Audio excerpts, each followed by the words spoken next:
Cada uno de nosotros, cada persona que estamos hoy reunidos aquí, tiene ciertas actividades claves para su bienestar. Tal vez no es algo en lo que se haya puesto a pensar alguna vez, pero hay ciertas cosas que usted tiene que hacer para asegurar su bienestar. Y sabe que si no las realiza, si no las lleva a cabo, entonces usted va a tener una serie de efectos negativos sobre su vida. Este relato que voy a compartir con cada uno de ustedes, si Dios me lo permite, tiene la intención, tiene la finalidad de mostrarles la importancia que tiene el que usted se active en las cosas importantes para no ceder al peligro de la pasividad. El mensaje de esta mañana es un mensaje muy poderoso, es muy fuerte el mensaje de hoy. Yo estoy seguro que en alguna medida Dios va a transformar algo aquí en su corazón, siempre y cuando usted se lo permita. Así que vamos a pedirle a Dios, prepara mi corazón para tu palabra, para aceptar tu palabra. Señor, en el nombre de Jesús, te suplicamos de tu generosa bondad, Señor. Te suplicamos de tu gran amor, Señor. Te rogamos de tu ayuda sobre nuestras vidas, Padre, para que al escuchar tu palabra no vuelva vacía, Señor.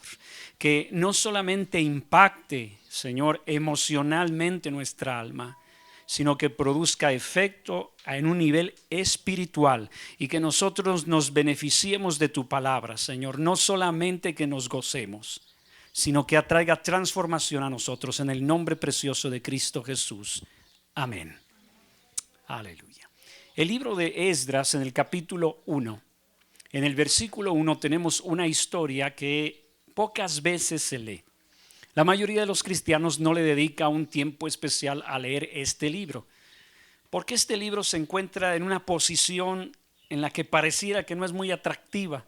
Se encuentra entre los relatos más asombrosos o el final de los relatos más asombrosos del Antiguo Testamento y el inicio del Nuevo Testamento. Entonces uno como que no lleva vuelito para llegar a Esdras. Comienzas en el Antiguo Testamento y ya no llegas al final a este libro. Pero este libro maravilloso nos habla de un hombre que fue un sacerdote judío, que fue de una enorme influencia para la gente de su tiempo. En el capítulo 1, versículo 1, dice la escritura: en el primer año de Ciro, rey de Persia, para que se cumpliese la palabra de Jehová por boca de Jeremías, despertó Jehová el espíritu de Ciro, rey de Persia, el cual hizo pregonar de palabra y también por escrito por todo su reino, diciendo: así ha dicho Ciro, rey de Persia: Jehová, el Dios de los cielos, me ha dado todos los reinos de la tierra y me ha mandado que le edifique casa en Jerusalén, que está en Judea.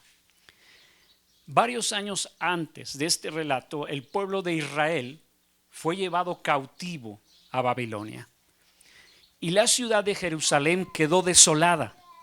Los pocos pobladores de la ciudad eran inmensamente pobres y se encontraba en una condición de deshonra el pueblo de Israel. Los personajes más importantes de aquel tiempo se encontraban viviendo en una nación extranjera y ellos no podían gozar de los beneficios que les daba el tener el templo y todas las actividades que giraban alrededor del templo. Así que el pueblo de Israel se encontraba en un terrible oprobio. ¿Y qué nos dice la escritura que hizo Dios? Despertó Jehová el espíritu de un hombre llamado Ciro. Ciro era un rey y no era un rey judío.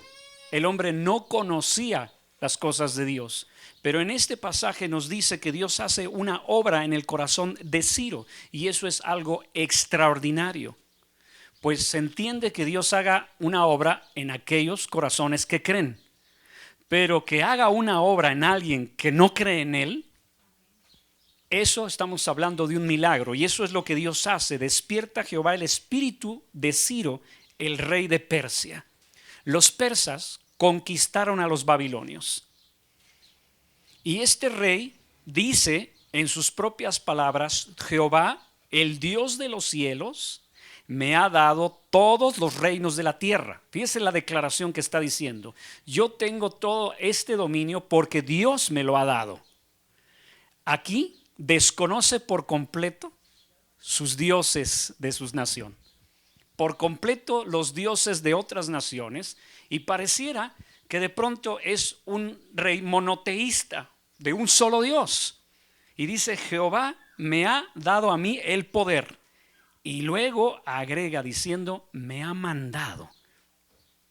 Esto tiene que ser un verdadero milagro para que alguien no creyente tenga semejante voluntad de edificar el templo, que a él no le iba a beneficiar en nada, porque no estamos hablando de que iba a construir el templo en su localidad, sino que dice, me ha mandado que construya, edifique casa en Jerusalén, que se encuentra completamente destruida. Este es un verdadero milagro, pero el mayor de los milagros y del que quiero hablarles es este. No le voy a pedir a los que están dormidos que levanten la mano, porque no se darían cuenta, ¿verdad? Vea la expresión de este versículo. Despertó Jehová el espíritu de Ciro. ¿Qué significa esa palabra? Que en cierta medida Ciro estaba, ¿qué? Estaba dormido. Él estaba inconsciente de una realidad, porque esa es la característica del dormido. No está consciente.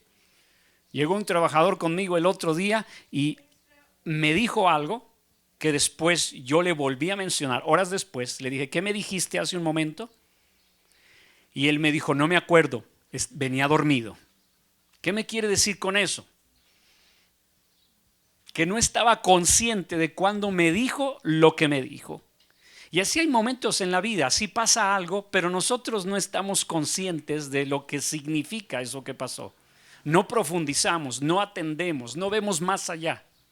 Bueno, Ciro, su espíritu despertó a una realidad, fue consciente de una realidad. ¿Cómo pasó? No lo sé, pero el hombre de pronto tuvo conciencia de algo y dijo, no es posible que el Dios del cielo y de la tierra, el único soberano y todopoderoso, no tenga su lugar establecido en donde el pueblo le adore.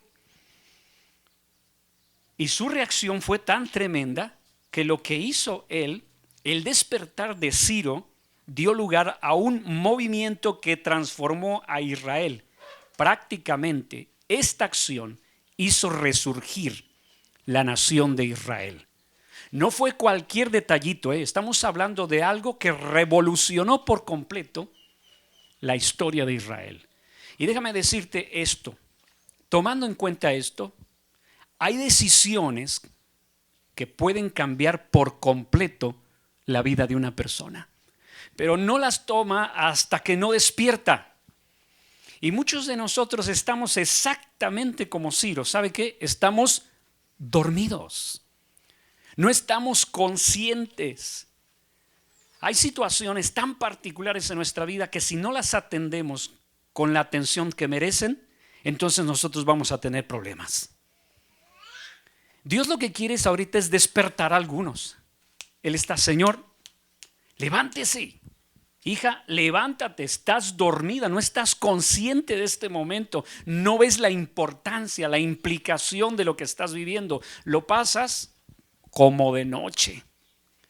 Voy a repetir lo que dije al principio, ciertas actividades clave hay para que tú tengas bienestar, ciertas cosas que tú debes hacer para tener bienestar, ciertas cosas que si no las haces te van a traer un gran daño.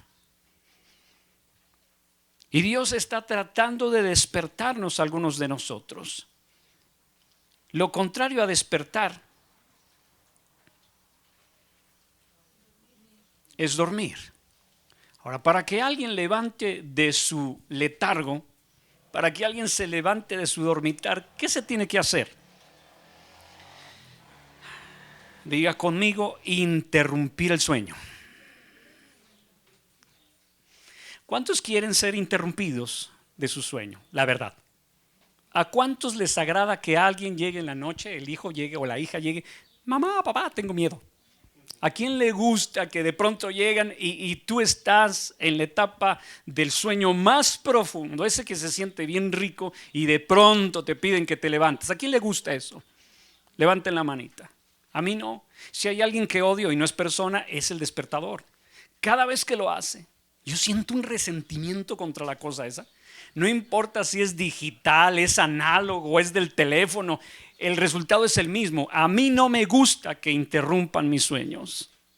¿Y qué hace Dios? Voltea al de al lado y dígale, te va a interrumpir esta semana. La palabra interrumpir ya es agresiva. Pero eso es lo que hace Dios para que nosotros reaccionemos y veamos que hay cosas que tienen que ser atendidas ya. El despertar de una persona se caracteriza por la conciencia. Es la activación de una tarea, es una misión o una actividad que debe ser hecha. Cuando la persona despierta dice, ay caray, no me di cuenta de lo delicado de esta situación, entonces responde de otra manera. Vuelve a la conciencia y dice, esto tiene que ser hecho y tiene que ser hecho bien y con premura. ¿Sabes que muchos de los problemas que nosotros vivimos, problemas reales y graves, es porque nos quedamos dormidos? Estábamos viendo algo y no lo veíamos, estábamos inconscientes.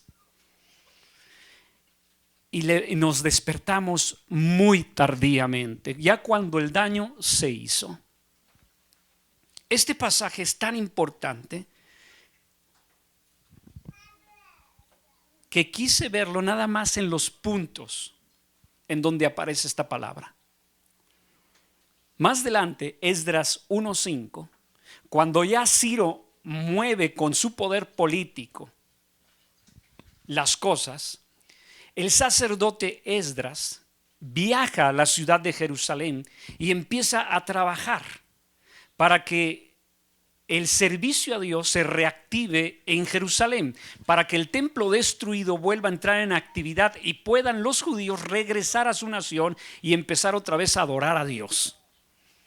Pero eso lo hace Ciro desde su capital y moviliza a Esdras. En el capítulo 5, capítulo 1, versículo 5, Esdras registra esto. Entonces se levantaron los jefes de las casas paternas de Judá y de Benjamín, y los sacerdotes y levitas, todos aquellos cuyo espíritu despertó Dios para subir a edificar la casa de Jehová, la cual está en Jerusalén.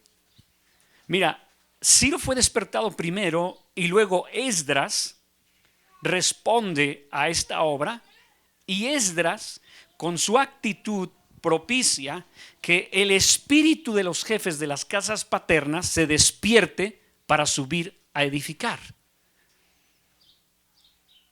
Cuando una persona despierta de su letargo, por regla general despierta a otros.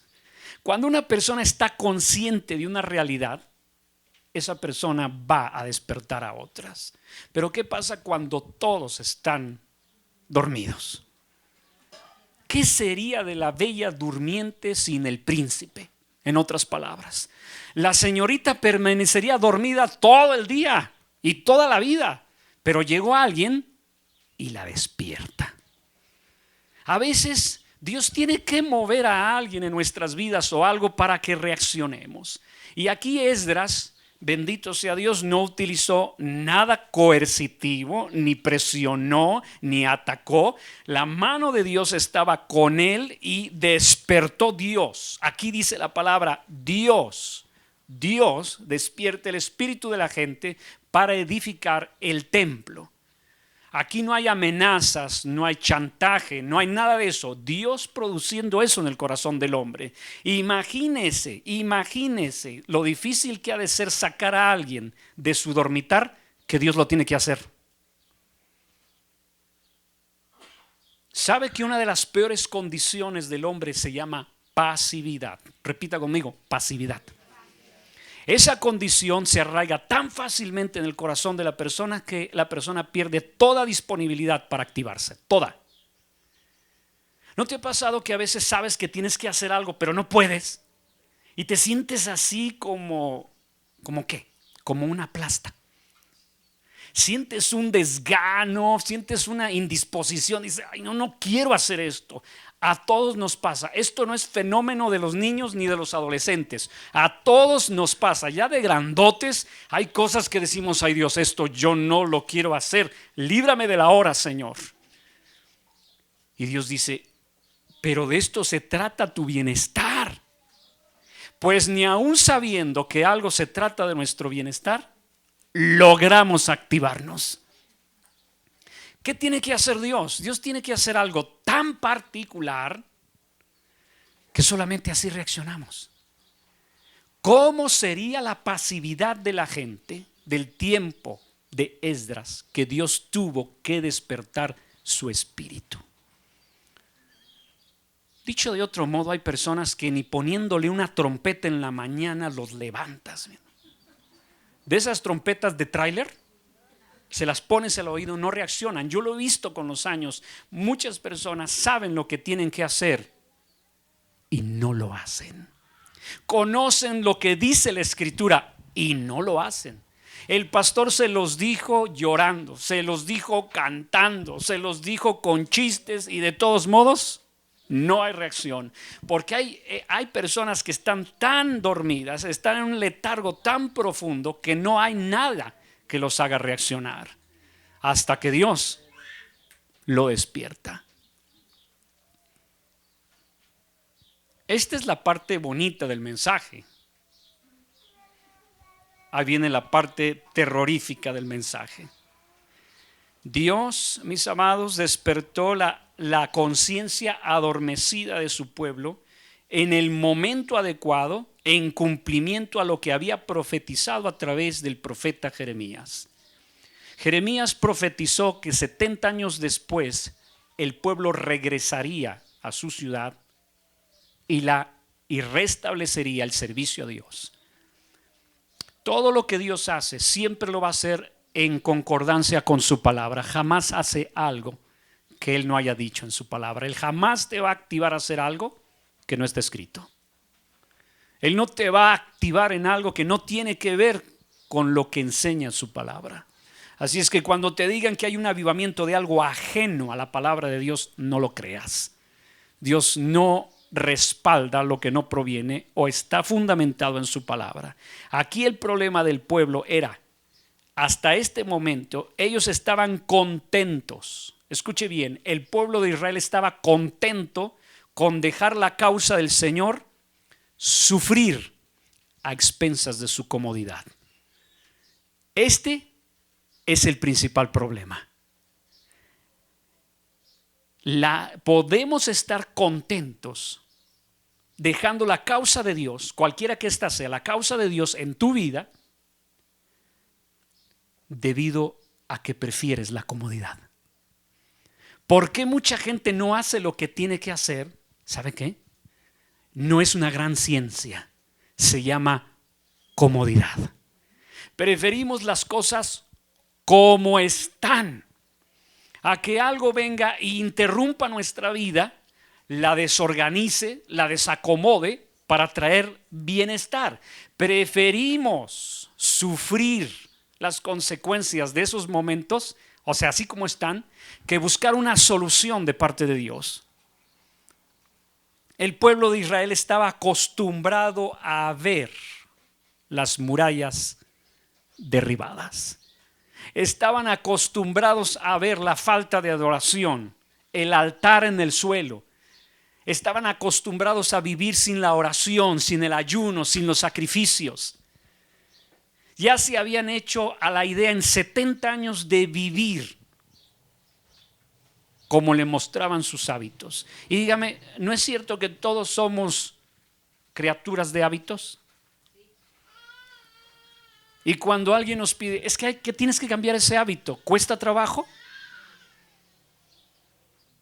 Si no me lo cree, intente una semana nada más, comer puras frutas y verduras y a ver qué le pasa. al octavo día usted me va a hablar y me va a decir, pastor, por favor, libéreme de este sufrimiento. Y no es porque le vaya a hacer daño, es que a nadie nos gusta cambiar nuestros hábitos. El pueblo de Israel, 70 años sin actividad espiritual, de pronto llega Esdras y les dice, les enseña a la luz de la escritura que no pueden continuar así, y entonces despierta su espíritu y se dan cuenta, estamos graves, hemos vivido sin un altar y búsqueda de Dios.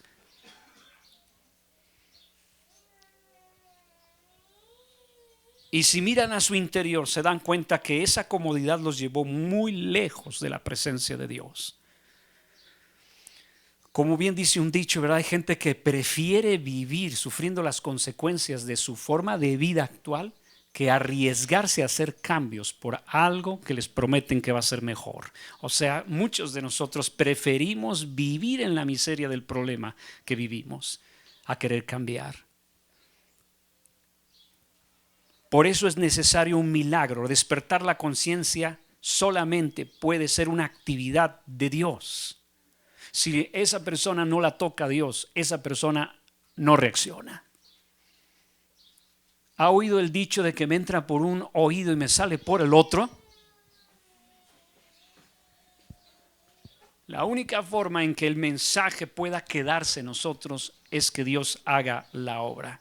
Despertar la conciencia de alguien hacia una actividad determinada es muy difícil, por lo que aquí, en estos dos versículos, es considerada obra de Dios en el interior del hombre. Puedes decirle, Señor, ayúdame a estar consciente de lo que debo de hacer. Ayúdame a vencer y a romper mi pasividad con respecto a ciertas cosas. Ayúdame a vencer sobre esta condición que hay en mí, porque si yo no me activo en esto, el daño va a venir. El daño va a venir. La pasividad es un estado en el que la voluntad ha quedado sumida en inactividad. Eso es la pasividad. La pasividad, perdón. Está sumida, está sumergida en inactividad. Ya no se activa para nada. Y ahí está. La persona no piensa, ni actúa por sí misma. Espera que algo o alguien actúe sobre él. Están esperando que algo pase. Yo conozco personas que están literalmente esperando que, por ejemplo, sus padres hagan algo para que reaccione. Personas adultas que están esperando que las cosas se compliquen para realmente activarse. Por favor, vea el cuadro de un hombre que ha vivido varios años como alcohólico. Todo el mundo le ha dicho que haga un cambio.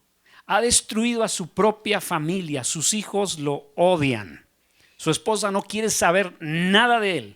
Sus amigos lo evitan porque nada más les pide lana. Pues ese hombre puede llegar al punto de estar hospitalizado ya por una cirrosis, y ni aún así su espíritu despierta para hacer algo. ¿Por qué? Porque no es cualquier cosa la pasividad, mis queridos hermanos. La pasividad lleva a una persona a creer que hay una fuerza extraordinaria que va a mover su voluntad. Dios nada más te despierta, pero no te mueve. Él te dice, llegó la hora. Él llega a su espíritu a través de un mensaje, a través del pastor o otras personas ajenas al pastor, pero cercanas a ti, te despiertan, te dan conciencia, pero ¿quién va a mover los músculos? Si no los mueves tú, nadie lo puede hacer por ti.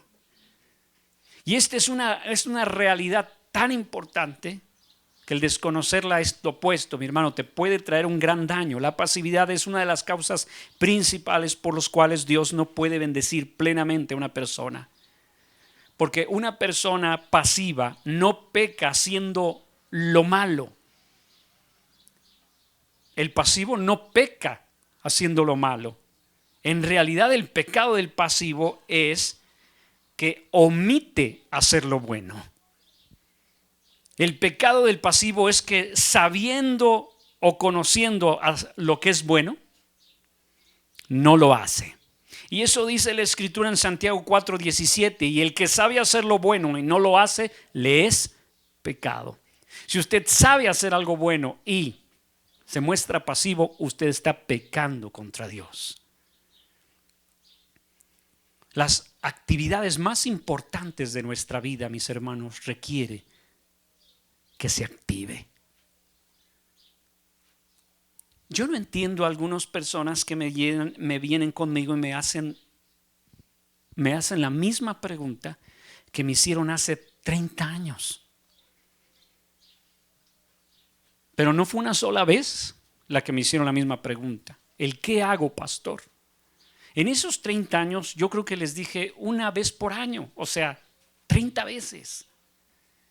Pero ellos están esperando a que le tome las manitas como al bebé y le dé la comida. Cuando que es obligación de la persona llevarse el alimento a su boca, dice la Escritura que el perezoso, pasivo, no llevará ni siquiera la cuchara con la comida a su boca, porque le da flojera. O sea, es tal la inactividad de algunas personas que ya hasta raya en enfermedad. En los casos graves de pasividad, la persona hasta la más mínima actividad significa un suplicio. Eso ya es grave. Qué triste que muchos creyentes están perdiendo de la bendición por no hacer la palabra. La persona pasiva está pensando, es que necesito que me active el pastor. Pues ahí siempre se va a quedar. A mí me dan ganas de encontrar algunos métodos para activar a los hermanos, pero no son muy cristianos.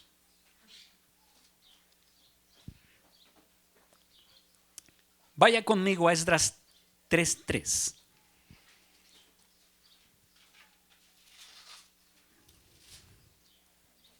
Esdras 3:3. Dice ahí la palabra, y colocaron el altar sobre su base. Ya avanzaron en la obra. Porque tenían miedo de los pueblos de las tierras y ofrecieron sobre él el holocausto a Jehová. Los holocaustos por la mañana y por la tarde. Aquí hay un registro que nos enseña algo muy útil. ¿Qué fue lo primero que construyeron? Esdras y la gente que fue despertada por Dios, ¿qué fue lo primero que construyeron? El altar. Y dice claramente, por temor a los pueblos. Bueno, aquí hay una prioridad bien interesante. Cuando una persona despierta, cuando una persona tiene la bendición de estar consciente de lo que le conviene, se ordena su mente en prioridades. Porque hay algunas personas muy activas. Yo conozco gente bien activa, pero en cosas que no son prioridades. Y eso es una pérdida de tiempo. Dios no quiere que tú seas un activista. Dios no quiere que tú estés involucrado en todas las cosas que te vienen a la mano. Él lo que quiere es que tú pongas atención en lo que es primero. Y Esdras, viendo que el pueblo había despertado, lo que hizo fue lo primero, reparar el altar. Porque el altar es la parte del tabernáculo en donde se da la relación entre Dios y el hombre.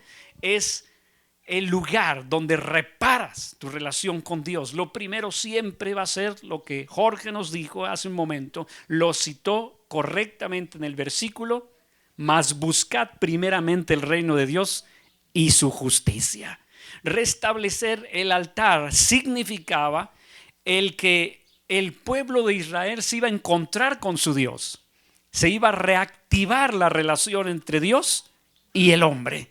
Eso es lo más importante, porque ¿para qué quieres tú un templo si no hay relación con Dios?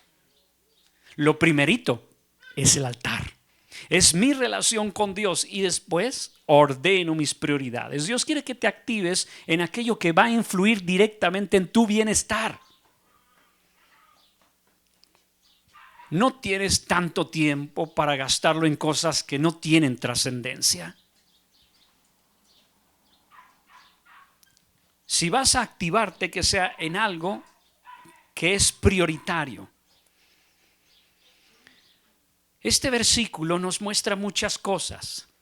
Otra traducción muy interesante, esta traducción dice lo siguiente, que a pesar del temor que les ponían los pueblos idólatras de las religiones circunvecinas, lo primero que hicieron fue restablecer el altar, que es el punto de encuentro del hombre con Dios. Tuvieron miedo, ¿sabe por qué? Porque estaban rodeados de naciones idólatras. Y dijeron, ellos son una amenaza. Escuche por favor bien esto, papás. Papás, sobre todo los que tienen hijos en la escuela pública, entiéndanlo esto y de una forma bien clara. Son enemigos de la fe de tus hijos. Si tú no lo crees, lo entenderás cuando sea demasiado tarde. En la escuela hoy día les enseñan cosas que le roban la fe a tus hijos. ¿Qué se tiene que hacer? Hacer algo. Pero muchos padres están pasivos y dicen, no, al cabo en la escuela dominical les enseñan los domingos. Oh, querido hermano, eso tiene una influencia muy limitada. Estamos hablando de una hora comparado con horas que tus hijos están escuchando, viendo y siendo partícipes de cosas que les van a dañar su fe. ¿Qué tienes que hacer? Darle prioridad. Estos hombres y mujeres que despertaron se dieron cuenta que los enemigos no se pueden subestimar. Hay amenazas las cuales tú no puedes ignorar, pero ahí pasivamente estás esperando que Dios cuide a tus hijos. Mi hermano, pero si ni siquiera tienes relación con Dios, ¿cómo los va a cuidar? Yo soy el fruto de la oración de mi madre. Años orando para que este sujeto viniera a los pies de Cristo. Sujeto yo, Ahí estuvo velando por mí, orando, batallando. Peleó cada centímetro espiritual para que yo pudiera venir a los pies de Cristo. ¿Qué hizo? Ella sabía lo prioritario. Lo prioritario es restablecer mi relación con Dios. Si Dios no está en tus decisiones están mal tomadas. Lo primerito es qué dice Dios, qué dice su palabra, qué dices tú, mi Dios. Pero tienes que ser activo. La gente que no se activa en la oración tiene muy poca esperanza de poder vencer sus enemigos. Qué triste en que la mayoría de las iglesias se habla de otras actividades menos de la oración. La oración y la búsqueda de Dios debería ser prioritaria para la vida de todos los creyentes. Levantar el altar es lo más importante, y el altar familiar. ¿Tiene usted un altar familiar? Toma un tiempecito para orar. ¿Enseña usted algo en su casa? ¿Se toma el tiempo para preguntar a los suyos qué opinan de este mensaje? ¿Qué opinan de lo que se compartió el domingo? Que externen toda su opinión. Un altar familiar es clave para el bienestar de la familia. Pero la verdad es que muchos creyentes no consiguen movilizarse o motivarse para realizar ninguna actividad, aunque ésta sea gratificante. Saben de los beneficios que va a tener, pero ni eso los mueve. ¿Por qué? Mira, sea cual sea el grado, la inactividad puede llevarte a un círculo vicioso muy difícil de romper. Se vuelve un vicio. El círculo comienza con esta palabra, aplazar. Repítelo conmigo, aplazar. Esa palabrita es sinónimo de pasividad.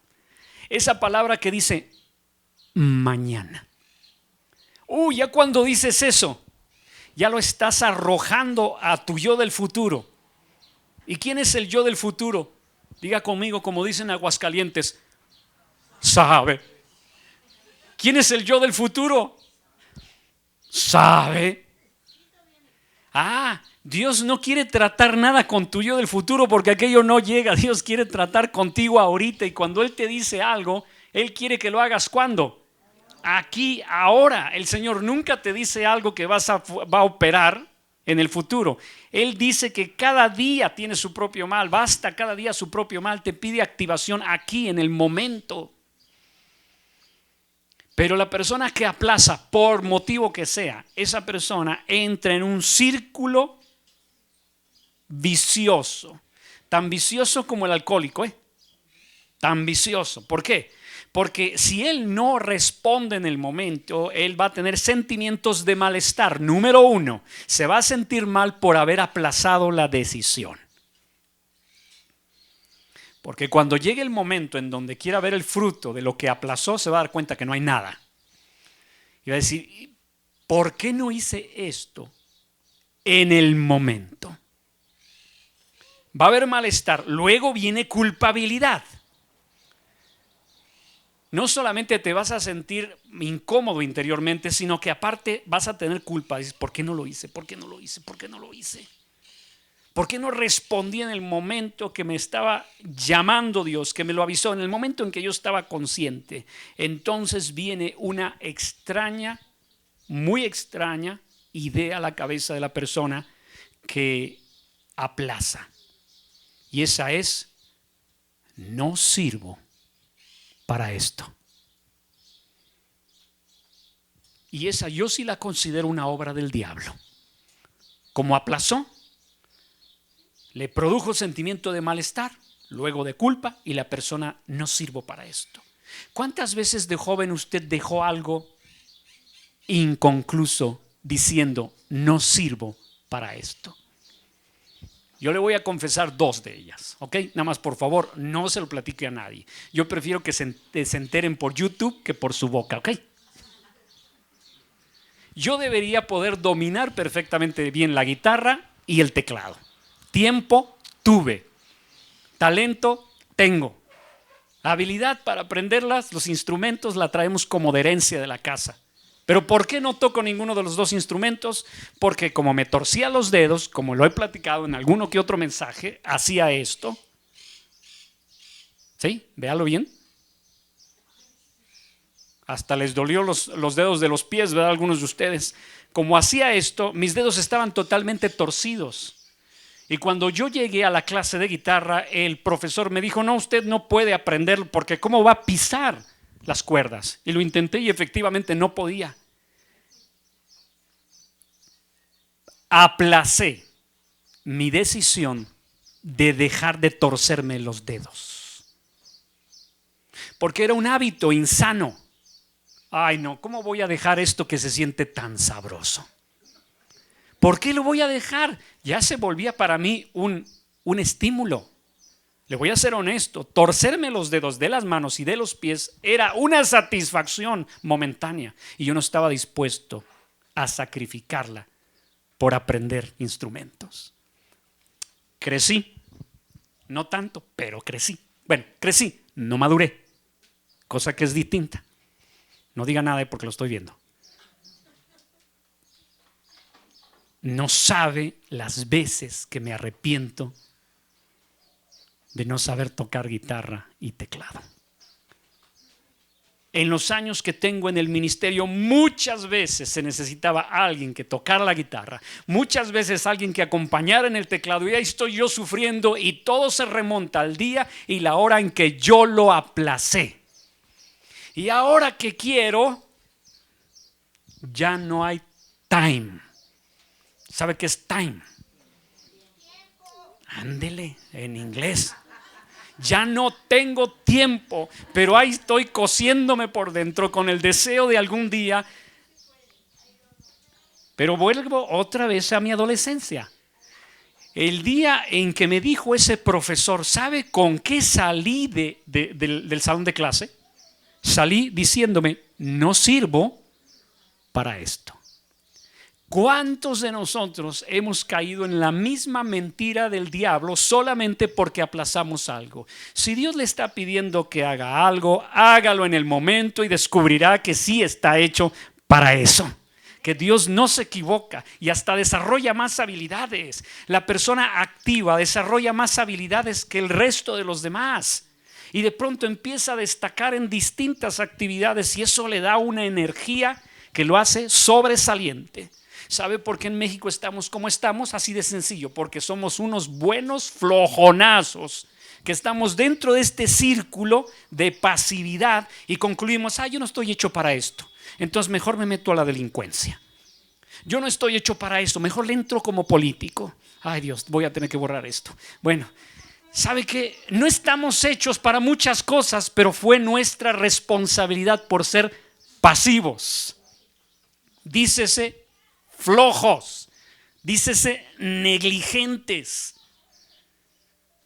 Es difícil activar la voluntad, sí lo es, porque nuestra tendencia natural es a la comodidad, pero quien vence sobre su estado de ánimo, mi hermano, crece rápidamente. Ya no aplace. Ahora, la persona que aplaza tiene sentimiento de malestar y de culpa y luego empieza a pensar que no sirve para eso y pasa algo peor. Ahora tiene muy poco interés en realizar las tareas. Viene un razonamiento diabólico, diga conmigo diabólico. Pero este demonio no se sale echándolo fuera, No puede llegar usted en el nombre de Jesús, demonio, sal fuera de este sujeto. No sale. Si hay un demonio que no sale con ese tipo de liberaciones, es este. ¿Sabe por qué? Porque no es demonio. Pero sin embargo sí es una obra diabólica. ¿Sabe por qué? Por esta razón. La persona llega a la condición o a la posición de decirse a sí mismo, ¿para qué voy a hacer esto? No sirve de nada. ¿Cuántas personas, no puedo decirle cuántas personas han llegado a esta terrible conclusión porque llegan a la tristeza y a la depresión diciendo, de nada sirve que yo haga esto porque no va a hacer ninguna diferencia en mi vida? Si alguien quiere romper con este círculo vicioso, lo que tiene que hacer es no aplazar y empezar a hablar la palabra de Dios a su mente y a su corazón, diciéndole al Señor y diciéndose a sí mismo, todo lo que voy a hacer, lo voy a hacer para la gloria tuya, aunque no vea fruto inmediato. Lo voy a hacer porque tú me lo estás pidiendo, Señor. Me voy a activar mi cerebro, mi voluntad, mis músculos y todo mi ser para hacer lo que tengo que hacer. Y entonces Dios te va a bendecir. ¿Sabe que esta obra de la que está hablando la Biblia en Esdras se terminó? Se terminó porque sucedió el gran milagro que aparece en el libro de Esdras, en el capítulo 3, versículo 8. En el año segundo de su venida a la casa de Dios en Jerusalén, en el mes segundo, comenzaron Zorobabel, hijo de Salatiel, Yeshua, hijo de Josadac, y otros sus hermanos, los sacerdotes y los levitas, y todos los que habían venido de la cautividad a Jerusalén, y pusieron los levitas de 20 años arriba para que activasen la obra de la casa de Jehová. ¿Por qué terminaron la obra? Porque había gente allí que los mantenía activos. Si tú empiezas a hacer algo, termínalo. Si tú no lo terminas, te haces un daño a ti, porque caes en ese círculo. Si de pronto te viene y te dice algo en tu cabecita, ¿para qué lo haces? ¿No tiene sentido? Recuérdate, ¿por qué lo empezaste? En ese momento tenía sentido, pero si al pasar del tiempo ya no tiene sentido, solamente por crecimiento, termínalo. No lo dejes, porque el aplazarlo te daña a ti. Si empezaste algo, termínalo. Ahora, si aquello es malo, bueno, eso sí puedes desecharlo. Pero la mayoría de las cosas que empezamos con entusiasmo generalmente es para lograr mayor bienestar. No te detengas ya. Porque si no, entonces tú estás reforzando este círculo vicioso del que acabo de mencionar. cuanto más nos metemos en este círculo de inactividad, más difícil se vuelve salir de él. La persona, mire, que es pasiva, va perdiendo sus contactos. Cada vez sale menos, pierde amigos, incluso puede perder su trabajo. Incluso hay personas que han perdido hasta su pareja, su matrimonio, por flojonazos, porque no se activaron en las cosas que tenían que activarse. Y en otros casos la persona llega a tener un cansancio tal que se vuelve hasta inmóvil y se aburre con mucha facilidad. Y les pides cualquier cosita y es difícil que se mueva. Dios, ¿usted cree que Dios quiere que caiga en semejante condición?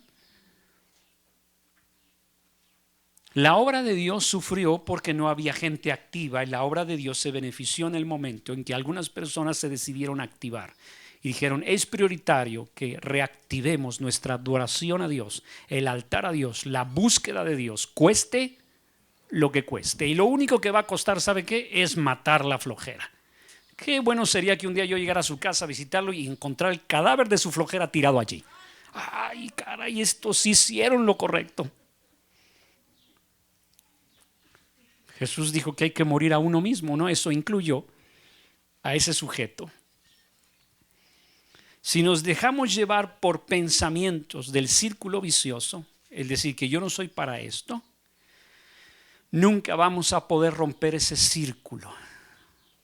Todo lo que Dios te manda hacer, tú lo puedes hacer. Todo lo que aprendes directamente de la palabra de Dios, lo puedes llevar a cabo. Tal vez requerirá de algún tipo de esfuerzo, de ayuda de parte de Dios, la gracia de Dios derramándose sobre ti, pero no hay motivo para que tú digas: no lo puedo hacer. Aun cuando falles al intentarlo, aun cuando el mismo pecado te sujete, todo lo puedes en Cristo que te fortalece. Puede llegar el momento en donde rompas la más profunda atadura que tengas si tú sales de tu inactividad. Yo no sé con qué estás batallando. Lo que sí sé es que si lo detectas, lo único que tienes que hacer es activarte.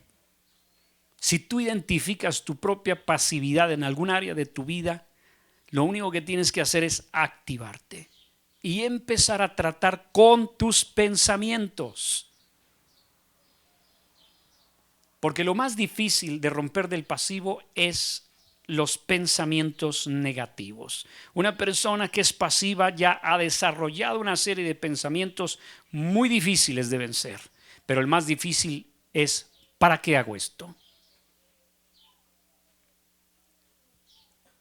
Le voy a decir algo que nunca antes había dicho. Me considero pastor de causas perdidas.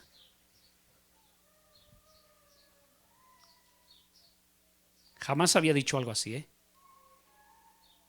Pero yo conozco muchas personas que han creído que ya no van a poder salir. Y yo les digo, como se les dice en los partidos: sí se puede. Pero tienes que empezar venciendo ese pensamiento, porque si yo pensara aquí, de ese modo, yo no estaría aquí. ¿Sabe lo que Dios me dijo a mí? A mí personalmente: ahora vas a tenerte que activar para vencer todas las ideas que se te metieron en estos años en tu mente, que se arraigaron en los años en que tú no me hiciste caso. Ahora tienes que activarte en esas verdades, las cuales ya conoces. Lo único que falta es actívate, haz algo, cualquier cosa, pero hazla, y comienza aquí en tu mente, quitándote de la cabeza cosas como la edad, cosas como que hay gente que no lo va a ver bien, cosas como que nadie te va a apoyar, cosas como que tú no tienes amigos y estás solo. Un chorro de cosas que tuve que vencer para poder estar otra vez sirviéndole al Señor. Pero todos y cada uno de ellos tuve que activar mi mente. La mente es la parte más difícil de activar porque ya se acostumbró. ya se hizo a la idea, exactamente como el pueblo de Israel ya estaba acostumbrado a ver sus muros derribados, que no había templo, que no había altar. ¿Para qué hacer algo si lo que yo voy a hacer no va a significar nada? Alguien que tuvo que vencer ese pensamiento fue el apóstol Pedro, después de haberle fallado a su Señor. Ya que sentido tenía volver a empezar. Pero ¿sabes lo que le dijo Jesús a Pedro? Fue clave. ¿Me amas, Pedro? Y Pedro le dijo, sí, yo te amo, Señor. Y ya sabe usted la historia, 3 veces le pregunta que si le ama. Y Pedro le dijo las 3 veces que sí, aunque la tercera vez se entristeció mucho. Pero lo que le dijo cada vez que Pedro respondió, lo que Jesús le dijo en cada una de las respuestas a Pedro es muy significativo. Ok, ¿me amas? Sí, Señor. Cuida mis corderos. ¿Qué lo puso a hacer para restaurarlo? Una actividad. Cuida a las ovejas. Y en esa actividad Pedro volvió a ser levantado y restaurado. Yo me pregunto, mi querido hermano, ¿qué es lo que necesita usted hacer que no ha hecho? Y que ese es motivo por el cual hay problemas en su propia vida. ¿En qué ha sido pasivo? Examínese y dígale, Señor, despierta mi espíritu. Si yo no he hecho algo que tú me has pedido, si yo estoy pecando de omisión, te pido, muéstramelo y empiece a trabajar en ello. Y le prometo una cosa, es cuestión de poco tiempo, muy poco tiempo, en que usted se sentirá completamente diferente. La culpa se va a ir. Esa sensación de malestar se va a ir. Pero vea qué ha dejado de hacer. Vea cómo su inactividad lo ha llevado a pecar, a cometer errores más graves. Si Dios le está pidiendo algo, Él sabe por qué se lo está pidiendo. Y si usted no lo hace, usted va a sentir ese pesar posteriormente. Y lentamente se va a ir sumiendo y se va a ir sumiendo y se va a ir sumiendo. La inactividad de una iglesia es una pesadilla para el reino de los cielos. Todos nosotros debemos estar activos haciendo algo para la gloria del Señor. Amén. Así que actívese. Actívese. ¿Que va a ser fácil? No, en ningún momento le dije que va a ser fácil. Activarse es una de las cosas más difíciles que existen. La pasividad está considerada como uno de los pecados de los cristianos. Se le llama pereza en la Biblia. No lo vas a encontrar en la Escritura, pero es pereza. Esa condición que nos lleva a faltarle a Dios solamente porque no estamos dispuestos. ¿Y cómo explico la pereza? O más bien, ¿para qué le explico? Si todos sabemos de qué se trata. A ver, vamos a poner en práctica la palabra. Póngase de pie. Mi mensaje fue cortito, eso creo, Sí, así es. Cortito, porque luego vienen ciertos hermanos y me dicen, ay, hermanito, ya te pasaste de 1 hora. No se crean. Me lo dicen de chascarrillo. Mi mejor ejemplo lo dejé para el final, para ver si logro tocar su corazón, a ver si algo pasa en la pasividad en su corazón.